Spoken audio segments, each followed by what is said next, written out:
এই লেকচারটা হচ্ছে মডার্ন ফিজিক্সের বেসিক্যালি লাস্ট চ্যাপ্টার, মানে একদম মানে last lecture to be honest. তো এর আগে লেকচার গুলোতে আমরা অলমোস্ট সবকিছুই কমপ্লিট করছি, আপেক্ষিকতার থিওরি থেকে শুরু করে এক্স রে আর ছিল আলোক তড়িৎ ক্রিয়া। তো একটা জিনিস যেটা তোমাদের সিলেবাসে আছে বাট খুব বেশি একটা জানার দরকার পড়ে না, আর খুব বেশি কিছু আসেও না, বাট ওটা একটু হালকা বলা উচিত, সেটা হচ্ছে কৃষ্ণ বস্তুর বিকিরণ, বা আমরা আসলে এই বাংলা টার্মের সাথে পরিচিত না, আমাদের হচ্ছে ব্ল্যাক হোল রেডিয়েশন। ব্ল্যাক হোলের সাথে সবাই পরিচিত। একটা ছোট্ট এক্সাম্পল দেওয়া যেতে পারে, ধরো হচ্ছে এটা পৃথিবী। তো পৃথিবীতে যদি হচ্ছে কোনো কিছু পৃথিবী থেকে তুমি অসীমে পাঠাতে যাও ঢিল মেরে, তাহলে তোমাকে একটা নির্দিষ্ট বেগে ঢিলটাকে ছুটতে হয়, যেটাকে আমরা মুক্তি বেগ বলি। এবং এই বেগটার মান হচ্ছে 11.2 মিটার পার সেকেন্ড। তো এটা কিসের উপর ডিপেন্ড করে, তুমি যদি ফর্মুলাটা মনে করে দেখো তাহলে ফর্মুলাটা ছিল এরকম: 2gm/r। মানে হচ্ছে এটা দুইটা জিনিসের উপর ডিপেন্ড করে, একটা হচ্ছে ভর আর একটা হচ্ছে ব্যাসার্ধ। তো ব্যাপারটা যদি এমন হইতো যে আমি একটা অন্য একটা বস্তু নিলাম, সেটা পৃথিবী থেকে অনেক অনেক বড়, অনেক অনেক বড়, এবং সেটার ভরও অনেক অনেক বেশি, এটার ভর হচ্ছে পৃথিবীর ভরের থেকে অনেক অনেক বেশি, ধর এর থেকে অনেক অনেক বেশি। তার ফলে যেটা হবে, যেহেতু ভি এর সাথে হচ্ছে √m এর সমানুপাতিক সম্পর্ক, তো ভরটা যদি সেটা বাড়ায় দিই, তার স্বাভাবিকভাবে হচ্ছে ওই মুক্তিবেগের মানটা অনেক অনেক বেড়ে যাবে। আবার আমি ধরলাম তার ব্যাসার্ধটা কম্পারেটিভলি কম, ওকে, তাহলে হচ্ছে সেক্ষেত্রেও আমরা দেখতেছি যে হচ্ছে বর্গমূলের ব্যস্তানুপাতিক। সো ব্যাসার্ধ যদি আমি কম করে দিই, সেখানেও মুক্তিবেগটা বেড়ে যাবে। সো এরকম অনেকগুলা কন্ডিশন ফুলফিল করে আমি ওর ভর অনেক বেশি বাড়ায় দিছি, ব্যাসার্ধটা একটা রেঞ্জের মধ্যে রাখছি। রাখার পরে দেখা গেল যে তার হচ্ছে যেটা মুক্তিবেগ, সেটার মান আসলো 3 × 10⁸ এরকম একটা মান আসলো, মানে সেটা হচ্ছে আলোর বেগের সমান অথবা তার থেকে বেশি কিছু একটা। তাইলে কি হবে? আলোর বেগকে তো আমরা জানি সাধারণত এক্সিড করা পসিবল না। তার মানে হচ্ছে সেখানে যদি আলো নিজেও এসে পড়ে, ওইখানে যদি আলো নিজেও এসে পড়ে, সেই আলো আর প্রতিফলিত হয়ে কোনোদিনই ফিরে যেতে পারবে না। কারণ প্রতিফলিত হওয়ার জন্য যে আলোর একটা বেগ দরকার, সেটা ও সাপ্লাই করবে না, মানে ও হচ্ছে রিফ্লেক্টই করবে না জিনিসটাকে। তো ব্যাপারটা হবে এরকম যে জাস্ট লাইক ওইখানে আলো আসতেছে আসতেছে আসতেছে অনেক জায়গা থেকে, বাট কোনো আলো রিফ্লেক্ট করতেছে না, কারণ আলো রিফ্লেক্ট করার জন্য যে বেগটা দরকার সেটা হচ্ছে আলোর বেগ, বাট সেই বেগটা সে কখনো পাবে না, সেটা তার মুক্তি বেগের সমান বা ধরো তার থেকে একটু বেশি। সো এই বেগটা ধরো আলো কোনোভাবে মানে পাচ্ছে না, বা তার থেকে ধরো বেশি হয়েছে, মুক্তি বেগের মানই ধরলাম হচ্ছে 3 × 108, মানে আলোর বেগের থেকে বেশি। সো আলো এই বেগটা নিয়ে কখনোই ওই বস্তুটা থেকে চলে যেতে পারবে না, কারণ তার মুক্তি বেগের মানটা আলোর বেগের থেকে বেশি। সো যেহেতু সেখান থেকে কোনো আলো বের হইতে পারবে না, দ্যাট মিনস সেখানে কোনো আলো রিফ্লেক্টই হবে না। আর যেখান থেকে কোনো আলো রিফ্লেক্ট হয় না, সেই জিনিসটাকে আমরা যা দেখি সেটা আমাদের ভবিষ্যৎ অন্ধকার। ওকে, সো এই যে আমাদের জিনিসটা অন্ধকার দেখতেছি, এই জন্য এটাকে আমরা বলি ব্ল্যাক হোল। মানে পুরো জিনিসটা বোঝা যাচ্ছে ওখানে একটা বস্তু আছে, চারপাশ থেকে অনেক রেডিয়েশন বের হয়, সেটা পরে বলতেছি। বাট বোঝা যাচ্ছে যে সেখানে হচ্ছে একটা বস্তু আছে, একটা ব্ল্যাক হোল আছে, বাট ওইটা আমরা আসলে ফিজিক্যালি বুঝতেছি, বাট হচ্ছে দেখতে পারতেছি না। এটা হচ্ছে কৃষ্ণ বস্তু। এখন কৃষ্ণ বস্তু হয়তো আলো বের করতে পারে না, বাট বিভিন্ন ফ্রিকোয়েন্সির কম্পাঙ্ক বের করতে পারে, বিভিন্ন ফ্রিকোয়েন্সি, মানে ওখান থেকে। এই জিনিসটা তো লাস্টের লেকচারে দেখছো যে যে কোনো বডি হচ্ছে রেডিয়েশন বের করে। এটা হচ্ছে জিনের শরীর থেকে বের হতে পারে, মানুষের শরীর থেকে বের হতে পারে, যে কোনো বডি থেকে বের হতে পারে। এক্স্যাক্টলি দ্য সেম ব্ল্যাক হোলের ক্ষেত্রেও এর একটা রেডিয়েশন বের করে। এখন কোশ্চেন হচ্ছে সেই রেডিয়েশনের শক্তিটা কই থেকে আসলো। টু বি অনেস্ট, একদম খুবই কমন সেন্স থেকে যদি চিন্তা করো, যে ধরো এই ব্ল্যাক হোলটার মুক্তিবেগ হচ্ছে ঠিক ঠিক আলোর বেগের সমান, তাহলে আলো তো বের হইতে পারবে না, বা হচ্ছে একটু কম বেশি আছে। বাট আমরা যদি এই আলোটাকে আরেকটু হিট দেই বা আরেকটু বেশি শক্তি দেই, তাহলে সে হচ্ছে মুক্তিবেগটাকে ছাড়া হয়তো বের হইতে পারে, বা এরকম কিছু একটা। But সত্যি বলতে এটা হয় না কখনো। বাট সেখান থেকে কিন্তু রেডিয়েশন ঠিকই বের হতে পারে। এই যে একটা রেডিয়েশন বের হতে পারে, আমরা দেখছিলাম বডি থেকে, যে কোনো বডি থেকে থার্মাল ডিটেক্টর দিয়েও এটা আইডেন্টিফাই করা যায়। সো প্রত্যেকটা ব্ল্যাক হোল থেকে কিছু রেডিয়েশন পাওয়া যায়, কিছু রেডিয়েশন পাওয়া যায়। তো এই যে রেডিয়েশন গুলো পাওয়া যায়, সেই রেডিয়েশন গুলোর জন্য একটা গ্রাফ আছে। এই গ্রাফটাকে বলা হয় হচ্ছে ভীমের সরণ সূত্র। সো আমি এই জিনিসটা নিয়ে একটু কথা বলি। এখন দেখো, সূর্যের ক্ষেত্রে যদি তুমি চিন্তা করো, সূর্য থেকে যে আলোটা আসে আমাদের পৃথিবীতে, সূর্য থেকে আমাদের পৃথিবীতে যে আলোটা আসে, সেখানে কত রকমের আলো থাকে, সেখানে দৃশ্যমান আলো থাকে। সো দৃশ্যমান আলোর মধ্যে একটা রেঞ্জ থাকে, তরঙ্গ দৈর্ঘ্য 380 ন্যানোমিটার থেকে প্রায় হচ্ছে তোমার 780 ন্যানোমিটারের মতো। তো এই তরঙ্গ দৈর্ঘ্যের মধ্যে আমাদের যতগুলো বেনিয়া সহ কলা আছে সব দেখা যায়। আবার তুমি অনেকবারই শুনছো যে সূর্যের অতি বেগুনি রশ্মি আমাদের ত্বকের অনেক ক্ষতি করে। এই অতি বেগুনি রশ্মিও হচ্ছে কিন্তু দৃশ্যমান আলোকরঞ্জের বাইরের একটা রেঞ্জ, মানে ওই তরঙ্গ দৈর্ঘ্যের বাইরের আর কি। তো একই সূর্য সে আসলে অনেকগুলা তরঙ্গ দৈর্ঘ্যের আলো নিক্ষেপ করতেছে। উল্টা কথায় বললে সে আসলে অনেকগুলা কম্পাঙ্কের আলোকে নিক্ষেপ করতেছে। তরঙ্গ দৈর্ঘ্য ডিফারেন্ট হবে মানে অনেক কম্পাঙ্ক গুলো ডিফারেন্ট হবে। তো অনেক কম্পাঙ্কে আলো নিঃসরণ করতেছে। এক্স্যাক্টলি দ্য সেম একটা কৃষ্ণ বস্তু বা একটা ব্ল্যাক হোল, সেও হচ্ছে অনেকগুলা কম্পাঙ্ককে নিঃসরণ করতে পারে। বাট সবগুলা কম্পাঙ্ক সমান পরিমাণে নিঃসরিত হয় না, কোনো একটা বেশি হয় কোনো একটা কম হয়। তো তুমি যদি এই গ্রাফের এই বরাবর হচ্ছে কম্পাঙ্ক নাও, বা হচ্ছে তুমি এই বরাবর এনার্জি নাও, এনার্জি আর কম্পাঙ্ক সেম, কারণ হচ্ছে এটা একটা ফর্মুলা সমানুপাতিক, সো একই রকমের স্ট্রাকচার আসবে। তো তুমি দেখবা যে হচ্ছে তুমি এই বরাবর হচ্ছে তরঙ্গ দৈর্ঘ্য নিচ্ছ। ওকে, তরঙ্গ দৈর্ঘ্যটা এই বরাবর বসাচ্ছি যে কোন তরঙ্গ দৈর্ঘ্যের জন্য আলো কেমন আসে।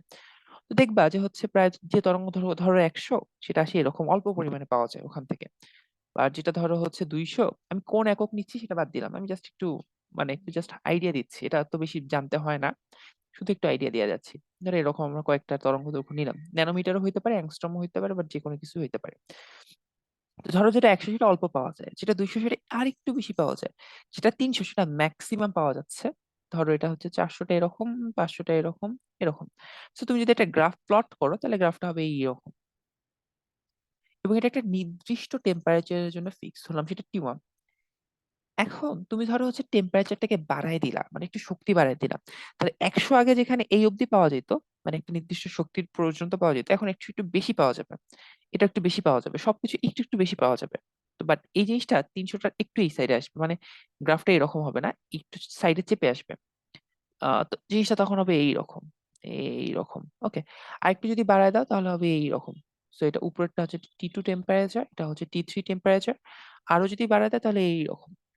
ওকে, তো তুমি প্রত্যেকবার খেয়াল করবে এই পিক পয়েন্টটা করে বামে চেপে আসতেছে, বামে সরে আসতেছে। সো এই পিক পয়েন্ট দিয়ে একটা গ্রাফ আর্ট করা যায়, যেটা আর যেটাকে আমরা বলি ভিমের সরণ সূত্র। সো এটা দিয়ে একটা ইন্ডিকেট করে যে তুমি এক একটা টেম্পারেচারের জন্য এক একটা রেঞ্জে তরঙ্গ দৈর্ঘ্য পাবা, একটা রেডিয়েশন পাবা। টু বি অনেস্ট, যে কোনো বস্তু রেডিয়েশন এক্সপেক্ট করে, it doesn't depend on okay escape velocity. তো এই রেডিয়েশনটার মান এক এক জায়গার জন্য এক এক ডিফার করে, ডিফারেন্ট টেম্পারেচারের উপর বেস করে। তো এইটা যদি তুমি হচ্ছে গুগলে গিয়ে সার্চ করো যে হচ্ছে ব্ল্যাক বডি রেডিয়েশন, তুমি দেখবো ওই রকমই একটা গ্রাফ পাওয়া যায়, যেখানে এই বরাবর ওয়েভলেন্থ আর ওই বরাবর হচ্ছে ফ্লাক্স, ফ্লাক্স তাপ দিয়ে তুমি কম্পাঙ্ক নিতে পারো, বা অনেক কিছু ধরা যায়, পাওয়ারও ধরা যায়, এনার্জিও ধরা যায়। দেখো এখানে এক একটা টেম্পারেচারের জন্য রিয়েল স্টার যেটা, সেটা 4000 কেলভিন টেম্পারেচারের জন্য এই মানটাতে 700 মানের তরঙ্গ দৈর্ঘ্যটা বেশি নিক্ষেপ করে, মানে ওই তরঙ্গ দৈর্ঘ্যের রেডিয়েশনটা বেশি পাওয়া যায় ন্যানোমিটারের ক্ষেত্রে। অন্যদিকে ভিওলেস্টার যেটা করে, সে হচ্ছে একটা রেডিয়েশন দেয়, সেটা হচ্ছে তোমার এই ধরো 600 মান। ওকে, ওই টেম্পারেচার সে পিকটা দিচ্ছে 6000-এ। আরো টেম্পারেচার বাড়াইলে সেটা বেশি থেকে ব্লু স্টারে, সে হচ্ছে দেখা যায় 400 ন্যানোমিটার তরঙ্গ দৈর্ঘ্য বেশি নিক্ষেপ করছে। এক একটা ব্ল্যাক হোল এক একটা তরঙ্গ দৈর্ঘ্যের, মানে এক একটা হচ্ছে কি বলবো, এক একটা টেম্পারেচারে এক একটা তরঙ্গ দৈর্ঘ্য বেশি নিক্ষেপ করে। এই জিনিসটাই হচ্ছে তোমার বলা হয় ভিমের সরণ সূত্র, এই গ্রাফটাকে। এইটুকু জানলেই যথেষ্ট। আমি জানি অনেক কিছু তোমাদের কাছে এখানে অনেক বেশি অপরিষ্কার থাকতেছে ব্যাপারটা, ফার্স্ট টাইম দেখতেছে, প্রথম কথা এটা। দ্বিতীয় কথা হচ্ছে এই জিনিসটা এত বেশি জানা দরকার হয়, হালকা আইডিয়া দেওয়া দরকার ছিল, তাই আমি আইডিয়া দিয়ে দিলাম। এখন আরেকটা প্রশ্ন আছে, সেটা তোমাদেরই একটা কোশ্চেন ছিল। সেটা হইতেছে যে ধরো একটা গোল বৃত্ত, বৃত্তাকার হচ্ছে কোনো একটা গ্রহ গ্রহ কিছু একটা আছে। তো ন্যাচারালি গ্রহের যে ব্যাসার্ধ সেটা তোমাকে দেয়া। আর তো কোনো একজন পর্যবেক্ষক, মানে কোনো একজন রকেটের নভোচারী, সে হচ্ছে এই বরাবর যাচ্ছে। তো সে একটা ভেলোসিটি নিয়ে যাচ্ছে, ধরো তার ভেলোসিটি মানে আমি দিলাম 2/3/2 মানে অর্ধেক হতে সত্যি, এটাকে লিখতে পারো 0.866, অর্ধেক হচ্ছে। ওকে, দেওয়ার ফলে যেটা হবে, তার বেগটা কোন বরাবর, তার বেগটা হচ্ছে এই বরাবর। তার পৃথিবীটাকে বা যে গ্রহটাকে সে দেখবে একটু চাপা, ওই বরাবর চাপা, বাট হচ্ছে লেন্থের দিক থেকে ফিক্স। ব্যাপারটা হবে এইরকম, জাস্ট এইরকম একটা চিত্র দেখতে। কেন? কারণ দৈর্ঘ্যটাকে সংকুচিত হইতে হবে। এই দেখো দৈর্ঘ্যটা সংকুচিত হয়ে গেছে ওই বরাবর, বাট বাট বাট উপর থেকে এইখানে যদি ডিস্টেন্স 2r হয়ে থাকে, এইখানে ডিস্টেন্সটাকে 2rই হইতে হবে। আমি বলতে যাচ্ছি এটা যদি তার ব্যাসার্ধ 2r হয়ে থাকে, তাহলে এখানেও সেটা তার 2rই হবে। এবং এই চিত্রটা হচ্ছে একটা উপবৃত্তের চিত্র। এটা হচ্ছে একটা উপবৃত্তের চিত্র। এখন উপবৃত্তের ক্ষেত্রে দুইটা অক্ষ থাকে, টু বি অনেস্ট। একটা অক্ষ হচ্ছে তোমার এই অক্ষটা, যদি একটু অন্য কালার নেই, ধরো একটা হচ্ছে এই অক্ষটা, একটা হচ্ছে এই অক্ষটা। একটা বড় অক্ষ থাকে, একটা ছোট অক্ষ থাকে। তোমাকে যদি বলি বড় কোনটা, অবশ্যই বুঝতেছো এইটা, উপরেরটা। সো এটাকে বলা হয় বৃহৎ অক্ষ। এবং বৃহৎ অক্ষের টোটাল ডিস্টেন্সটাকে উপবৃত্তের জন্য কাউন্ট করা হয় 2a। ওকে। আর ক্ষুদ্রাক্ষ যেটা, এইটা, সেটা টোটাল ডিস্টেন্সটাকে, মানে এইখান থেকে এইখানে, এটাকে কাউন্ট করা হয় 2b। তাহলে আমি এভাবে বলতে পারি যে এইটুকু ডিস্টেন্স হচ্ছে বি, আর এইটুকু ডিস্টেন্স হচ্ছে এ উপবৃত্তের জন্য। তাহলে ওই উপবৃত্তের ক্ষেত্রফলের ফর্মুলা হচ্ছে পাই এ। তোমার এখানে প্রশ্ন ছিল যে উপগ্রহটাকে সে মানে পৃথিবীটাকে কিরকম দেখবে। প্রথম কথা, উপগ্রহের মতো দেখবে। আর দ্বিতীয় কথা হচ্ছে সেটা ক্ষেত্রফল কতটুকু দেখবে, সেটার জন্য আমাকে পাই এ বি ক্যালকুলেট করতে হবে। মজার ব্যাপার হচ্ছে এর মানটা ব্যাসার্ধের মানের সমান। এই যে আর যেটা ছিল সেটা এখানে এই আছে, এই মানটা আসলে এ, এটা হচ্ছে আর এর সমান। সো এখানে ফর্মুলাটা আরেকটু সিম্পলিফাই হয়ে গেল, পাই ইন্টু আর ইন্টু বি। এখন কোশ্চেন হচ্ছে বি এর মানটা কত। এটা কি বের করতেছি, আমরা ক্ষেত্রফল বের করতেছি। আচ্ছা, বিটা যেহেতু দৈর্ঘ্য বরাবর সংকুচিত হইতেছে, দৈর্ঘ্য বরাবর সংকুচিত হচ্ছে, সো আমাদের ছোট হয়ে যাওয়ার জন্য আমরা কি ফর্মুলা ইউজ করছিলাম, বড় ডিভাইডেড বাই সামথিং, নাকি কি বড় গুণন ইয়াটা আর কি। সো বড় নাম্বারটা হচ্ছে এখানে ব্যাসার্ধ ইন্টু তোমার বেগের formula 1 - v square by c square, এটা। সো জাস্ট বি এর বদলে আমি এটাকে রিপ্লেস করে দিলাম, কারণ দৈর্ঘ্যটা সংকুচিত হয়ে যাচ্ছে। সো বড় জিনিসটা বেগটা গুণ হয়ে যাচ্ছে। তাহলে এটা হচ্ছে পাই আর স্কয়ার, বড় ক্ষেত্রফলটা, তার একটা উপাংশ 1 - v square by c square. আরো সিম্পলিফাই ওয়েতে বললে, তার আগের ক্ষেত্রফল যেটা ছিল সেটা হচ্ছে এ নট, সেটা হচ্ছে এই বৃত্তের ক্ষেত্রফল।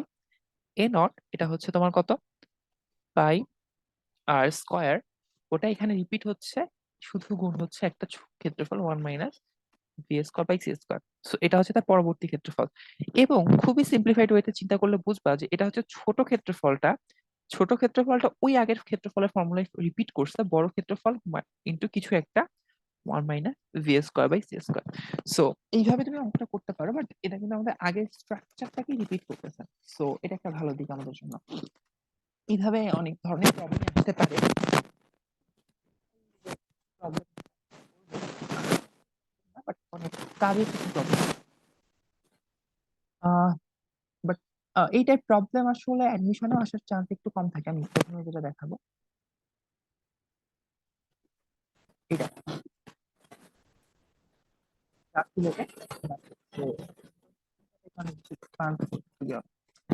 গ্রাফ নিয়ে কাজ করছো, অ্যাট লিস্ট এইটুকু বোঝো যে গ্রাফে তখন দুইটা অ্যাক্সিস নিয়ে কাজ করা লাগে, একটা এক্স অ্যাক্সিস, একটা ওয়াই অ্যাক্সিস। আমি যদি এখানে একটু প্লট করি, তাহলে এটা হচ্ছে আমার ওয়াই অ্যাক্সিস আর এটা হচ্ছে আমার এক্স অ্যাক্সিস। তাহলে ব্যাপারটা কি হচ্ছে, এটা এক্স, এটা ওয়াই। আচ্ছা, গ্রাফটা এখানে আসলে কিরকম, গ্রাফটা হচ্ছে এরকম, এইরকম। ওকে। এবং সেই গ্রাফের উপরে দুইটা বিন্দু তোমাকে দেয়া আছে, একটা হচ্ছে এ বিন্দু এখানে। তো এই এ বিন্দুটা হচ্ছে ধরো x1, y1। আরেকটা বিন্দু দেয়া আছে সেটা হচ্ছে বি বিন্দু, সেটা হচ্ছে তোমার x2, ধরো y2। ওকে। আর এইখানে যে পয়েন্টটা দেয়া আছে সেটা হচ্ছে কম্পাঙ্ক, অর্থাৎ এক্স অক্ষ বরাবর যে জিনিসটা রিপ্রেজেন্ট করা হয় সেটা কম্পাঙ্ক। আর ওয়াই অক্ষ বরাবর যেটা পাচ্ছি সেটা হচ্ছে নিবৃত্তি বিভব ভিএস। সো কম্পাঙ্ক আর ভিএস এর মধ্যে সম্পর্কটা কি, আমরা তো জানি h F equal to H F nought plus half M V square. Maximum দিতে পারো এখানে, সমস্যা নেই। আর এই হাফ এম ভি স্কোয়ারকে আমরা লিখতে পারি ভিএস মানে নিবৃত্তি বিভব, তার সাথে ই গুণ করে দিতে পারি।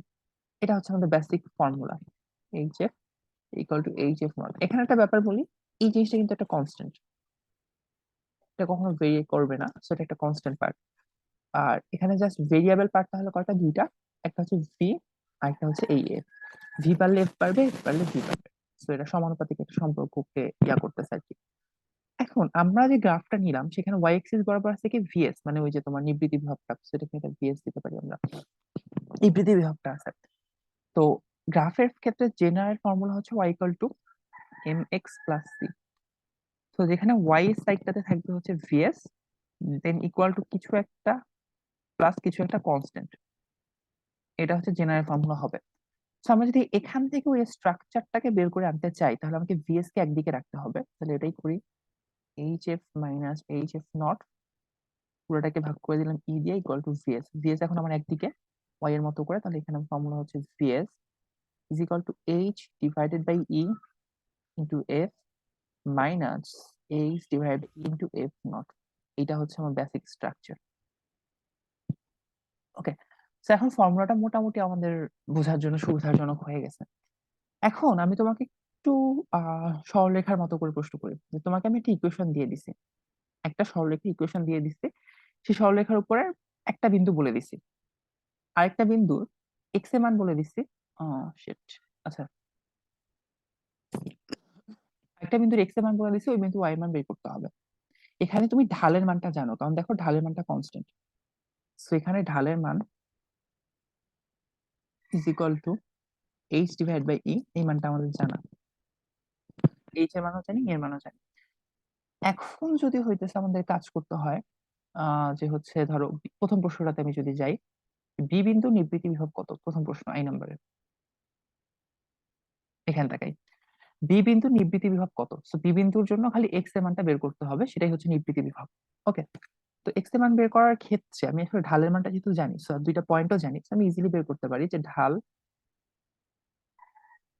এম ইজ ইকুয়াল টু, ঢালের formula y two minus Y one, নিচে হচ্ছে x two minus x one.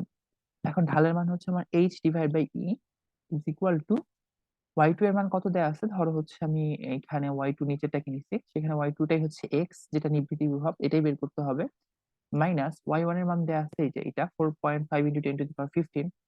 So এটাকে লিখে ফেলি একটু অন্য কালারে, 4.5 into 10 to the power 15। Okay, zoom করা উচিত। আচ্ছা, আর নিচের পার্টটা হচ্ছে x two minus x one, x two এর মান কত, এক্স টু এর মানটা হচ্ছে 10, তো এখানে আমি 10 দিলাম, মাইনাস এক্স ওয়ান এর মান হচ্ছে 5 into 10 to the power 5। So এখানে খেয়াল করো, আমি মোটামুটি সবকিছু মানই জানি, এইখানে জাস্ট হচ্ছে একটাই এক্স এর মান জানা নাই, এইচ এর মানও জানি, ই এর মানও জানি, সেই পুরো মানটা আমার জানা। এইখানে গুণ করে ক্যালকুলেশন করে তুমি শুধু এক্স এর মানটা এখান থেকে বের করতে পারবা। সো এইটুকু হচ্ছে আমার আননোন, এই আননোন এক্স এর মানটা এখান থেকে খুব সহজে বের করা যাবে। আর এটাই তোমার কাছে প্রশ্ন চাইছে, যে হচ্ছে নিবৃত্তি বিভব এক্স এর মানটা কত, ইজিলি বের করা যাবে। সো আমি জাস্ট স্ট্রাকচারটা দেখাই দিয়ে যাচ্ছি যে কিভাবে কি করা যাইতে পারে, নিজেরা একটু করে নিতে পারো, ইজি আছে। আর সেকেন্ড কোশ্চেন হচ্ছে সূচন কম্পাঙ্কটা কত। একদম সিম্পলিফাইড ওয়েতেই যদি বলি, সূচন কম্পাঙ্ক মানে হচ্ছে তোমার এই পয়েন্টটার জন্য, এই পয়েন্টটার জন্য এক্স এর মান কত, এক্স টাই হচ্ছে সূচন কম্পাঙ্ক রিপ্রেজেন্ট করে, তো এই পয়েন্টের জন্য ওয়াই এর মানটা কিন্তু জিরো। সো ওয়াই এর মানটা জিরো, আর সূচন কম্পাঙ্কের জন্য মানটা হচ্ছে এফ নট। তুমি চাইলে এখানে আরেকটা কাজ করতে পারো, সেটা অনেকভাবেই করা যায়, আমি আবারও বলতেছি, এই ফর্মুলা দিয়েও করা যেতে পারে, বাট আমি আমার মতো করে ঢালের কনসেপ্টটা দিয়ে আরেকবার দেখাই, কারণ এই কনসেপ্টটা আমাদের সাথে আসলে পরিচিত না। আমি এখানে এইচ বাই ই নিলাম আগের ফর্মুলাটাতে, Y two minus Y one divide by ধরো হচ্ছে x two minus x one. এই পয়েন্টটার জন্য আমি দুইটা পয়েন্ট কনসিডার করি, একটা হচ্ছে ধরো এই পয়েন্টটা এ, এ পয়েন্টটাকে নিব, আর এই পয়েন্টটাকে ধরলাম ও নাম দিলাম। সো এ আর ও বিন্দুটাকে কনসিডার করি। আমি প্রথমে যদি ইয়া করি, ধরো হচ্ছে আমার এখানে লিখে রাখি, এ পয়েন্টটার জন্য মানগুলো দেয়া আছে, আর ও পয়েন্টের জন্য মানটা হচ্ছে ওই যে আমার সূচন কম্পাঙ্ক, এটা হচ্ছে এক্স এর মান, আর ওয়াই এর মানটা হচ্ছে জিরো। সো এই পয়েন্টগুলো প্লট করলেই হয়ে যাবে আগের মতোই। তো আমি এখানে লিখে ফেলি এইচ বাই ই, যেটার মান আমি জানি, is equal to x two এর জন্য, এখানে তোমার ধরো দেয়া আছে হচ্ছে মানগুলো তো দেয়া ছিল, এখানে কি কি ছিল দেখি, 10 আর 5 ইন্টু 10 টু দি পাওয়ার 15, আমি লিখেই ফেলি 5 ইন্টু 10 টু দি পাওয়ার 15, আর একটা ছিল 10। ওকে, সো এখানে যদি আমি লিখে ফেলি তাহলে হচ্ছে ওয়াই টু এর মান কত, 10, আর ওয়াই ওয়ান এর মানটা আমি দিলাম 0, আর এক্স টু এর মানটা দিলাম হচ্ছে 5 ইন্টু 10 টু দি পাওয়ার 15, 15 হইতো, মাইনাস এফ নট। আগের বারের মতোই এখানে শুধু একটা জিনিসই তোমার ভেরিয়েবল, সেটা হচ্ছে এফ নট, এটার মান বের করতে হবে। সো ইকুয়েশন রেডি, তুমি এখান থেকে শুধু সিম্পলিফাইড ওয়েতে এফ নট এর মানটা বের করে নিতে পারবা। এটা একটা অ্যাপ্রোচ, নট এক্স্যাক্টলি যে এটাই first and the final approach. তুমি এখান থেকেও বের করতে পারো সিস্টেমে। তুমি যদি হচ্ছে ভিএস বের করতে চাও, এখানে এফ এর মানটা 0 হয়ে যাবে সিম্পলিফাইড ওয়েতে, সরি ভিএস এর মানটা 0 হয়ে যাবে, তখন এফ এর মান এটা সেম আসবে। আচ্ছা ওটা না, এখান থেকে বের করার কি কোনো অ্যাপ্রোচ হইতে পারে? হইতে পারে একটা, উম, দুইটা মান বসায় দিতে হতে পারে। আমরা যদি এ পয়েন্টের কথা কনসিডার করি, এই বিন্দুগুলো কি কি ছিল? একটা ছিল 5 × 10⁻15, যে আরেকটা ছিল 10। 10টা রিপ্রেজেন্ট করে কম্পাঙ্ক এফ, আর এই 5 × 10⁻15টা রিপ্রেজেন্ট করে হচ্ছে ওইখানকার নিবৃত্তি বিভবের মানটা। তো আমি এই দুইটা মান যদি এখানে প্লট করে বসায় দেই, তাহলে আমি ইকুয়েশন আসবে এরকম: 5 × 10⁻15 is equal to H divide by e, common নিলাম, এফ এর মানটা হচ্ছে 10 মাইনাস এফ নট। তো এখানকার সব কিছুরই মান তোমার জানা, এখান থেকে শুধু ক্যালকুলেট করে এফ নট এর মানটা বের করে নিবে।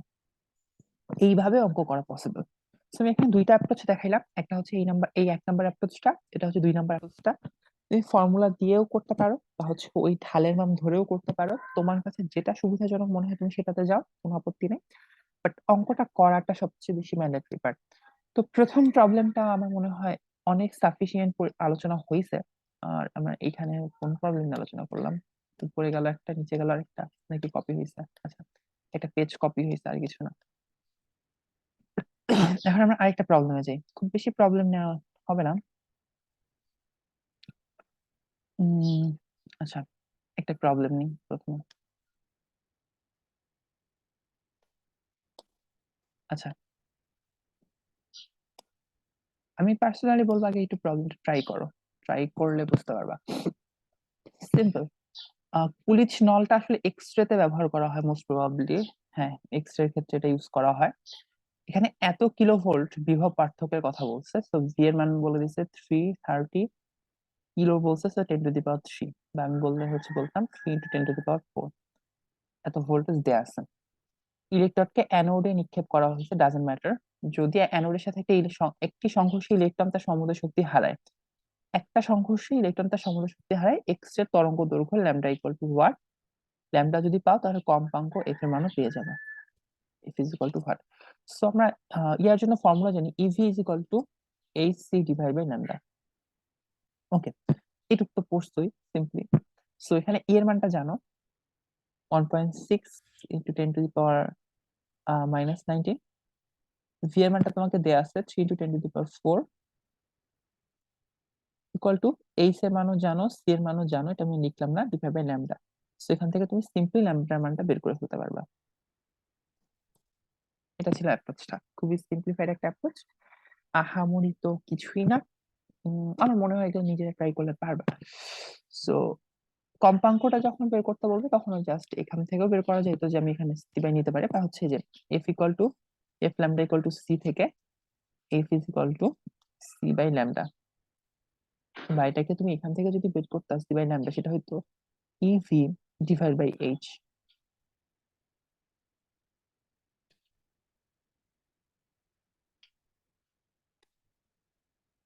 এইচ এর মান হচ্ছে 6.634 ইন্টু 10⁻⁻34। সো মোটামুটি এখান থেকে কম্পাঙ্কের মানটা বের হয়ে যাবে ক্যালকুলেশন করার পরে। তো একদম সিম্পল কিছু প্রবলেম, এটা আহামরি কোনো প্রবলেমই না, বা প্রবলেমের কাতারেও পড়তেছে না। আমরা আরেকটা প্রবলেম দেখি।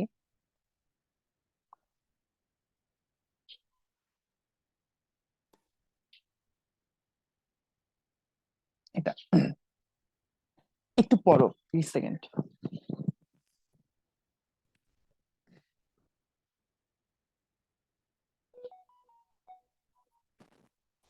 তরঙ্গ দৈর্ঘ্যে একটা অতি বেগুনি রশ্মি, ভালো কথা, এত ইলেকট্রন ভোল্ট আপতিত হচ্ছে, ইলেকট্রন নির্গত হচ্ছে, যে এখানে বেগ কত, অবশ্যই এটা ভি ম্যাক্স, ম্যাক্সিমাম দেখতে চাইছে, নিচে মান দিচ্ছে, ইলেকট্রনের ভর দিচ্ছে।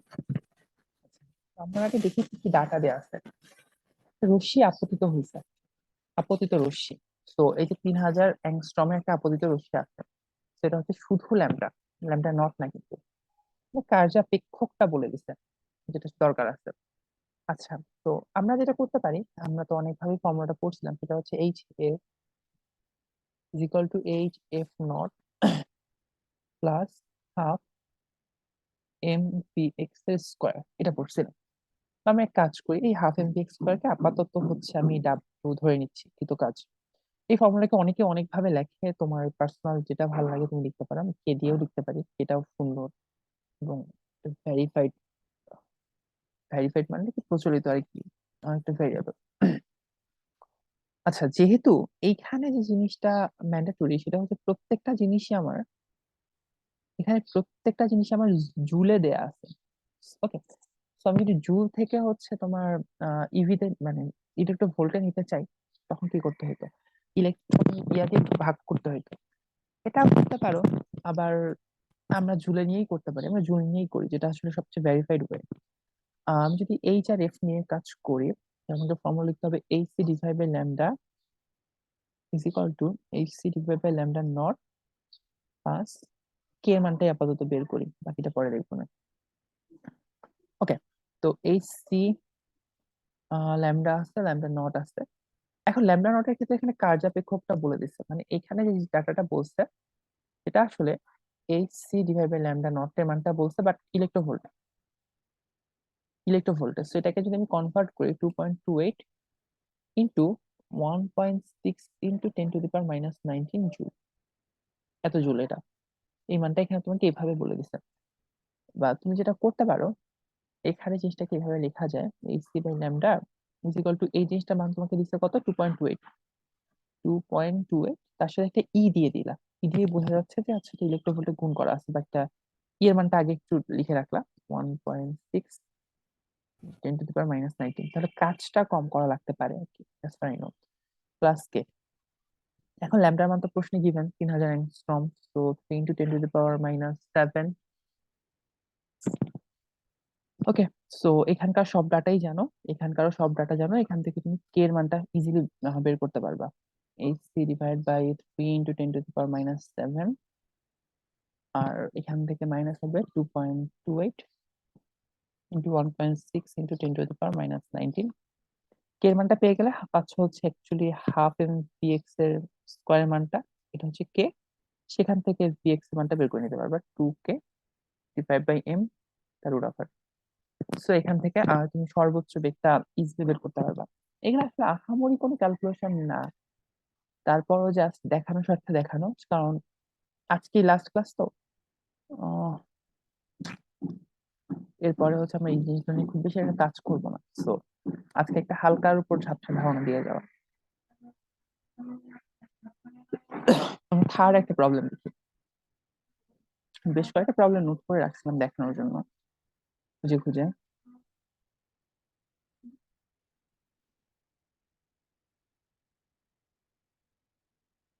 ওকে, একটা ধাতব পৃষ্ঠে, পৃষ্ঠ হতে নিশ্চিত ইলেকট্রনের সর্বাধিক বেগ কত হইলে নিবৃত্তি বিভব পার্থক্যের মান এত হবে।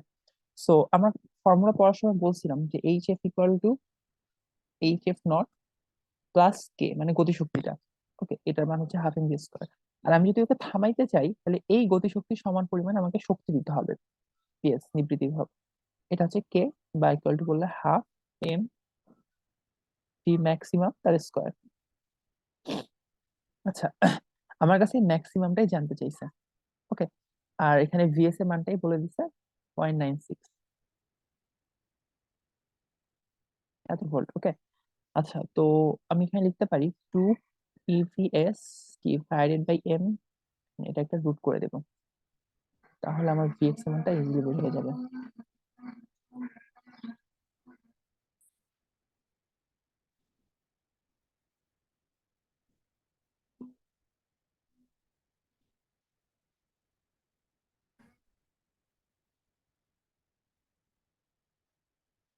ওকে, তো এখান থেকে তুমি ক্যালকুলেশন করে ভিএক্স এর মানটা বের করতে পারবে ইজিলি।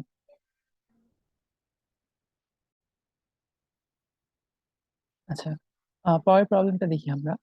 এখানে একটা ভর বিশিষ্ট ইলেকট্রনের কথা বলছে, তো এটা ইলেকট্রনের ভর এবং এত বেগে জিনিসটাকে গতিশীল হইতে বলছে, তাহলে এর জন্য প্রকৃত তরঙ্গ দৈর্ঘ্য কত হবে আর কি, এটা ভি এর মান বলছে। আচ্ছা, তো ভর বলছে, বেগ বলছে, দ্যাট মিনস তোমাকে ভর বেগ বলছে। আর জিজ্ঞাসা করছে হচ্ছে তরঙ্গ দৈর্ঘ্য এবং ব্রগলি তরঙ্গ দৈর্ঘ্য বলে আসলে ইজি করে দিছে ফর্মুলা কোনটা পড়বে। তো আমরা জানি যে ল্যামডা পি হচ্ছে এইচ এর সমান। যেখানে দুইটা ধর্ম থাকে, আমি লাস্ট ক্লাসেও বলছি, একটা ধর্ম হচ্ছে তার কণা ধর্ম, সেটা হচ্ছে পি, যেটা ভরবেগ, ভরবেগ এম পি, সেটা নাথিং বাট দ্য কণা ধর্ম অফ ইট। আর একটা ল্যামডা, সেটা হচ্ছে তার তরঙ্গ দৈর্ঘ্য, সেটা হচ্ছে তার তরঙ্গ ধর্ম। সেখানে ওইটাই চাইছে, তোমার কাছে হচ্ছে lambda P equal to H formula use করতে বলছে, বোঝাই যাচ্ছে lambda into M V equal to H. আর আমার কাছে জানতে চাইছে বেসিক্যালি তরঙ্গ দৈর্ঘ্যটা, তো আমি এখান থেকে লিখতে পারি lambda is equal to H by M V. আর হচ্ছে আমার এইখানে ল্যামডা থাক, এইচ এর মানটা বসাই দাও 6.634 ইন্টু 10⁻³ এম এর মান হচ্ছে 9.11 ইন্টু 10⁻31। আর ভি এর মানটা বলে দিচ্ছিল কত জানো, 2.5 ইন্টু 10⁶। তাহলে একটা বসাই দাও 2.5 ইন্টু 10⁶। তো এইটুকু ল্যামডা মান ইজিলি এখান থেকে বের হয়ে যাবে। তো বুঝতেই পারতেছো প্রবলেম গুলো অনেকটাই সহজ, খুব বেশি এটা কমপ্লিকেটেড না, যেটা আসলে খারাপ দিক। আমরা আসলে খুব কমপ্লিকেটেড প্রবলেম প্রথমের দিকে সলভ করে ফেলছি, তো এখন আমাদের কাছে কমপ্লিকেটেড লাগবে না, এটাই স্বাভাবিক।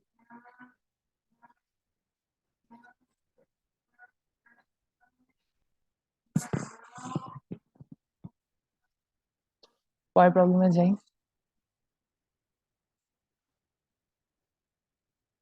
6 নম্বর প্রবলেম।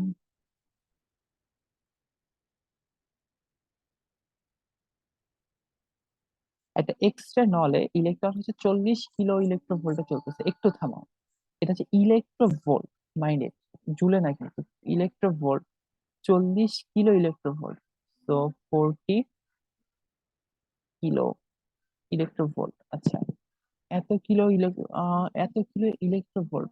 আচ্ছা, একটু দাঁড়াই। আচ্ছা, তো ইলেকট্রো ভোল্ট জিনিসটা কিসের একক ছিল, শক্তির একক। Okay,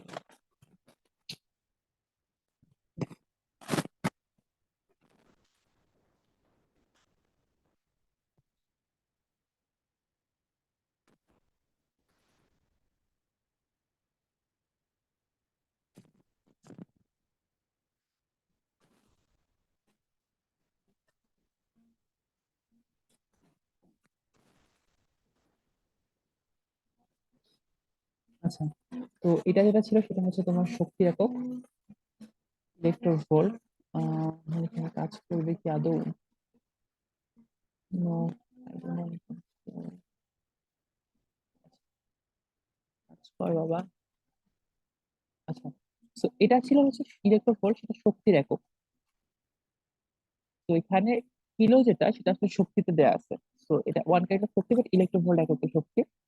আর এটাকে বলছে কি কম্পাঙ্কটা বের করে দাও। আচ্ছা, আমরা এক্স রে ক্ষেত্রে কি জানি, আমাকে যতটুকু শক্তি দেওয়া হয় এটা পুরোটাই ব্যয় করা হয়েছে কম্পাঙ্ক বা রেডিয়েশন থেকে বের করতে। বাট একটু মনে করে দেখো আমি কি করছিলাম।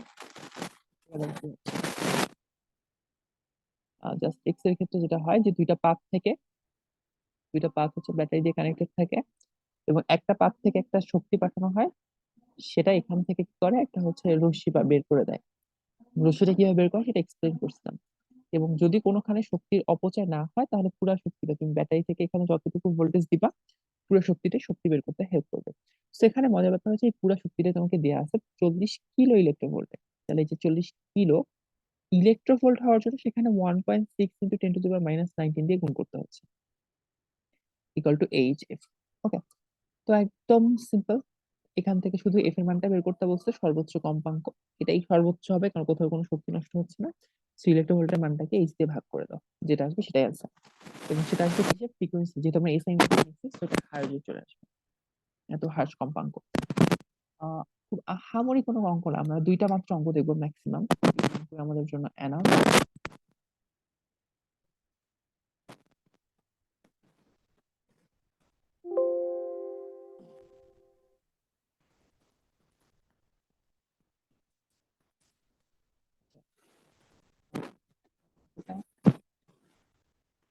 এটা একদম খুবই সিম্পল একটা অঙ্ক।